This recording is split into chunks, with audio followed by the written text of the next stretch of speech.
Hello everyone, welcome back on my YouTube channel. Student, आज के session में हम डिस्कस करेंगे वाइल्ड लाइफ प्रोटेक्शन एक्ट 1972। ठीक है।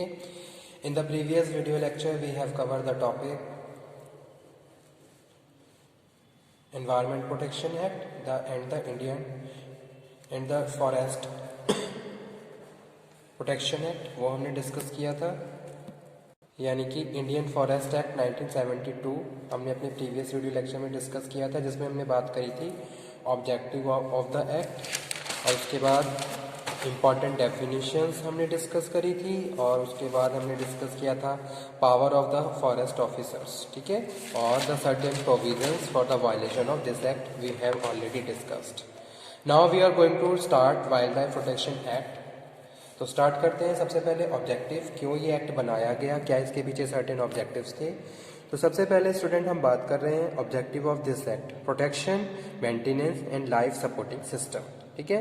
तो यहाँ पे हम किसकी बात कर रहे हैं, वाइल्ड लाइफ की, यानी कि फॉरेस्ट में जितने भी वाइल्ड एनिमल्स रहते हैं हम उनके बारे में डिस्कशन कर रहे हैं कि भाई उनके प्रोटेक्शन के लिए इस एक्ट को बनाया गया, इस एक्ट को फॉर्म किया, एस्टेब्लिश किया गया, और कुछ प्रोविजंस बनाए गए ताकि इनको प्रोटेक्शन, जो भी वाइल्ड लाइफ है इनको प्रोटेक्ट किया जा सके, इनके मेंटेनेंस के बारे में और इसके लाइफ सपोर्टिंग सिस्टम को फॉर्म करने के लिए। ठीक है। तो वो ये क्या है, सर्टेन ऑब्जेक्टिव्स हैं इस एक्ट के जो हम डिस्कस कर रहे हैं। तो फर्स्ट वन क्या है, प्रोटेक्शन। सबसे पहले हम बात कर रहे हैं किसकी, प्रोटेक्शन की, यानी कि प्रोटेक्शन फॉर वाइल्ड एनिमल्स। तो जैसे कि एग्जांपल के तौर पे यहाँ पे मैं कोट करता हूँ कि अगर हम बात करें अपने इंडिया की, तो इंडिया में क्या है, टाइगर्स की पहले क्या हो गई है, बहुत ज़्यादा कमी हो गई है। ठीक है। कुछ अफ्रीका से टाइगर्स को मंगवाया गया था ताकि यहाँ पे टाइगर्स को हम अपने इंडिया में उनके प्रोटेक्शन के, उनके मेंटेनेंस की और लाइफ सपोर्टिंग सिस्टम को फॉलो कर सकें। तो इस तरीके की प्रैक्टिसेस बहुत ज़्यादा हो रही थी, जिसकी वजह से फिर वाइल्ड लाइफ प्रोटेक्शन एक्ट बनाया गया 1972 में, और इन सब चीज़ों को सिक्योर किया गया। कुछ अनएथिकल प्रैक्टिसेस जिनको प्रिवेंट करने के लिए, रोकने के लिए इस एक्ट की शुरुआत की गई। तो सबसे पहले हमारा जो ऑब्जेक्टिव है वो यही है, प्रोटेक्शन, यानी कि जितने भी वाइल्ड एनिमल्स रह रहे हैं फॉरेस्ट में उनके प्रोटेक्शन की बात कर रहे हैं। उनकी हंटिंग ना हो, ठीक है, उनको कोई डिसीज़ ना हो, और उनकी जातियाँ, उनकी प्रजातियाँ, जितने भी जीव जंतु हैं विलुप्त ना हो। तो इन सब प्रॉब्लम्स को सॉर्ट आउट करने के लिए, इन सब मेन प्रॉब्लम्स के लिए इस एक्ट को बनाया गया ताकि हम उनको प्रोटेक्ट कर सकें, उनकी लाइफ को की मेंटेनेंस के बारे में यहाँ पे हम बात कर रहे हैं, और उनके लाइफ सपोर्टिंग सिस्टम के बारे में बात कर रहे हैं। ठीक है। तो ये क्या थे, मेन ऑब्जेक्टिव थे इस एक्ट के, वाइल्ड लाइफ प्रोटेक्शन एक्ट। जितने भी जीव जंतु जंगलों में रहते हैं उनको हमें बनाए रखने के लिए ताकि उनकी जातियाँ, प्रजातियाँ विलुप्त ना हो। ठीक है। तो एक एनवायरनमेंट क्या है, मोस्ट इम्पॉर्टेंट रोल प्ले करता है। कहाँ कौन किस टाइप के एनवायरनमेंट है और वहाँ किस तरीके के जीव जंतु रह सकते हैं। तो देखा होगा, हम अगर अपनी ही बात करते हैं तो हमारे चारों तरफ जो भी एटमॉस्फेयर है वो हमें इन्फ्लुएंस करता है। ठीक है। और उसका इफेक्ट हमारे ऊपर पड़ता है। तो वही चीज़ हम बात कर रहे हैं फॉरेस्ट में। ठीक है। फॉरेस्ट में अलग अलग जगहों पे बहुत सारे अलग अलग फॉरेस्ट हैं, और वहाँ के एटमॉस्फेयर के हिसाब से वहाँ जीव जंतु निवास करते हैं, और उनका ग्रोथ, उनका डेवलपमेंट, उनका लाइफ सपोर्टिंग सिस्टम फॉलो होता है। ठीक है। तो वो चीज़ यहाँ पे हम बात कर रहे हैं वाइल्ड लाइफ प्रोटेक्शन एक्ट में। उसके बाद डेफिनेशंस वाइल्ड लाइफ की और हंटिंग की। अपॉइंटमेंट्स में हम बात कर रहे हैं directors, assistant directors, executives, assistant, warden और वर्कर्स। ठीक है। उसके बाद 4th नंबर पे हम डिस्कस करेंगे ड्यूटीज। ठीक है। तो ऑब्जेक्टिव्स में यहाँ पे हम बात कर रहे हैं, according to section 1 of this act the main objective of wildlife protection act are to ensure a continuous protection of wildlife. ठीक है। तो पहला ऑब्जेक्टिव क्या है, to ensure continuous protection of wildlife, यानी कि wildlife के प्रोटेक्शन की कंटिन्यूसली हम यहाँ पे बात कर रहे हैं, जो कि हमारा फर्स्ट ऑब्जेक्टिव है। Second one is to maintain essential ecological process. Okay. और थर्ड है to maintain life supporting system by this act. तो जैसे जैसे हमारे एनवायरमेंटल चेंजेस होते हैं उसका इफेक्ट सराउंडिंग्स पे भी पड़ता है, वहाँ के जीव जंतुओं पे पे भी पड़ता है। For that's why third one is to maintain life supporting system by this act. Second one is definitions. First definition is wildlife. Wildlife has been defined include any animal, bee, butterfly, fish, fly, etc. तो ये सब जितने भी जंगल में जीव जंतु निवास कर रहे हैं they are included in wildlife. Okay, जंगली जीव जंतु। सेकेंड वन है hunting. Hunting means the capture, kill, poison any wild animal. अगर हम किसी भी वाइल्ड एनिमल को मार रहे हैं, उसको कैप्चर किल कर रहे हैं, ठीक है, तो वो हंटिंग में आता है। और ट्राइंग टू डू सो, इस तरह की कोई प्रैक्टिस, जैसे कि सपोज कुछ आपने कुछ पॉइजन किसी को दिया या इस तरीके की प्रैक्टिसेस भी कभी कभी देखने को मिल जाती हैं। तो इन सब के प्रिवेंशन के लिए इस एक्ट को बनाया गया है। तो वही यहाँ पे हम बात कर रहे हैं वाइल्ड लाइफ की डेफिनेशंस में। Hunting means the capture, kill, poison any animal और trying to do so, to injury or destroy, to take away the part of the such animal, damaging, disturbing the nest of the wild birds। तो ये सारी चीज़ें किस में आती हैं? Hunting में आती हैं। जैसे आप जंगलों में जीव जंतु रहते हैं और उन्होंने अपने अपने घर बनाए हुए हैं, अगर आप उनके घरों को बिगाड़ रहे हो, उनके घरों को तोड़ रहे हो, तो ये सारी चीज़ें क्या है? अनएथिकल प्रैक्टिसेस हैं, वायलेशन ऑफ द प्रोविजंस है, ठीक है।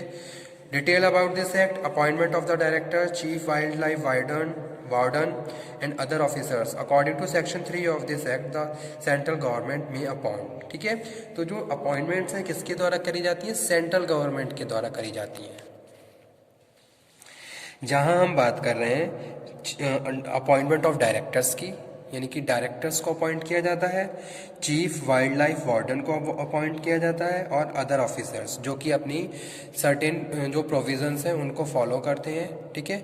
कुछ सर्टेन प्रोविजंस हैं, कुछ ड्यूटीज़ हैं, रिस्पॉन्सिबिलिटीज़ हैं जो असाइन की गई हैं ऑफिसर्स को, वार्डन्स को और अदर स्टाफ्स को, जो अपने हिसाब से अपनी ड्यूटीज़ को फॉलो करते हैं, अपने फंक्शंस को परफॉर्म करते हैं, ठीक है। तो वो यहाँ पे हम बात कर रहे हैं। आफ्टर दैट नेक्स्ट वन यहाँ पे है director of wild life preservation, ठीक है। वाइल्ड लाइफ को प्रिजर्व करने के लिए एक डायरेक्टर को अपॉइंट किया जाता है। सेकंड है असिस्टेंट डायरेक्टर, एक उसका असिस्टेंट होता है जो उसको असिस्ट करता है, assistant director of wild life preservation. Other required officers and employees, ठीक है, जो कि वेरियस फंक्शंस को परफॉर्म करते हैं, जो कि इस एक्ट के द्वारा बनाए गए हैं। Under section 4 of this act, state government may appoint a chief wild life warden, ठीक है। स्टेट गवर्नमेंट का भी अपना एक रोल है वाइल्ड लाइफ प्रोटेक्शन एक्ट में, जहां चीफ वाइल्ड लाइफ वार्डन को स्टेट गवर्नमेंट के द्वारा अपॉइंट किया जाता है। वाइल्ड लाइफ वार्डन और other required officers and employees. After that, next one is constitution of wildlife advisory board. The minister in charge of forest. The chairman will be represented by the secretary of state government. 2 members of the state legislatures. The forest officer of the state forest department. Chief wildlife warden. Duties of wildlife advisory. क्या क्या duties होती हैं wildlife advisory की? According to section 8 of this act, selection of area to be declared as a national park and close areas, ठीक है। तो ऐसे area को सिलेक्ट करना कि भाई कौन सा नेशनल पार्क है और कौन सा क्लोज एरिया है, ये सारी duties wildlife advisory board के द्वारा डिक्लेयर करी जाती हैं। They are discussing to each other, they discuss to each other and formulate any plan and declare about the certain information. Second है formulation of policy for protection and conservation of wildlife specified plants.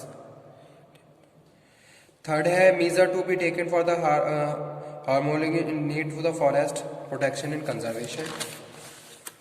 Okay, now next one is prohibition of hunting and dealing with animals. So first one is license. According to section 9 of the number of persons shall hunt any wild animal. No person shall hunt. Sorry, ठीक है। Licence यहाँ पे क्या है? Licence पे यहाँ पे हम बात कर रहे हैं अकॉर्डिंग टू सेक्शन 9। कोई भी no person shall hunt any wild animal except provided under section 10, 11 और 12। According to section 11 hunting of wild animal is permitted. इन कुछ केसेस में ही परमिट है, जैसे कि suppose if chief wild life warden is satisfied that any wild animal has become dangerous. कोई wild animal क्या हो गया? डेंजरस हो गया है, जो दूसरों को हार्म पहुंचा रहा है, ह्यूमन लाइफ को हार्म पहुंचा रहा है, और या फिर उसको कोई डिसीज़ हो गया है जो डिसीज़ दूसरों में फैल सकता है, ठीक है। तो अगर इस तरीके की कोई प्रैक्टिसेस सामने आती है तो उस केस में जो कि हंटिंग है that is permit, okay, and come under section 11 of the wild life protection act. Okay, second हम बात कर रहे हैं एनी वाइल्ड एनिमल किल्ड और bounded in defence of any person shall be government property. या फिर किसी भी वाइल्ड एनिमल को कोई गवर्नमेंट प्रॉपर्टी में वो क्या हो गया, मारा गया है या फिर उसको कोई घायल हो गया है, तो उस केस में भी उसको पकड़ा जा सकता है।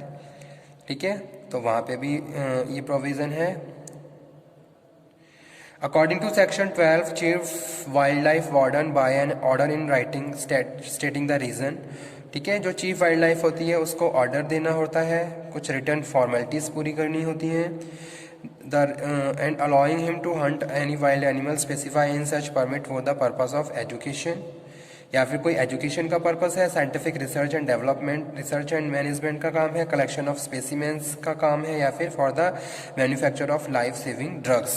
तो उस केस में कुछ परमिशन दी गई हैं, कुछ रिलैक्सेशन दिए गए हैं according to wildlife protection act. तो वो हम डिस्कस कर रहे हैं जो कि सेक्शन 12 का पार्ट है। ठीक है, तो याद रखिए hunting permitted in section under section 11 in certain cases, and next one is according to section 12।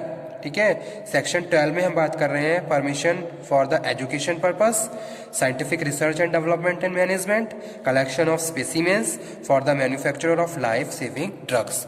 These are the reasons where it is release. ठीक है, otherwise in every case prohibition hunting is prohibited. Okay, so this is all about wildlife protection act. एक overview है, exam के point of view से भी important है, तो आप इसको नोट डाउन कर लीजिए। मेन अगर कोई भी टॉपिक आता है तो आप ये मेन टॉपिक लिखिए ताकि आपके एग्जाम में आप अच्छे से अच्छे मार्क्स, ज़्यादा से ज़्यादा मार्क्स सिक्योर कर पाएँ। ठीक है, अगर हम कोई भी एक्ट एग्जाम में अटैम्प्ट कर रहे हैं तो सबसे पहले हमें उसके ऑब्जेक्टिव, डेफिनेशन एंड कुछ साइलेंट फीचर्स पता होने चाहिए। Okay, thank you very much.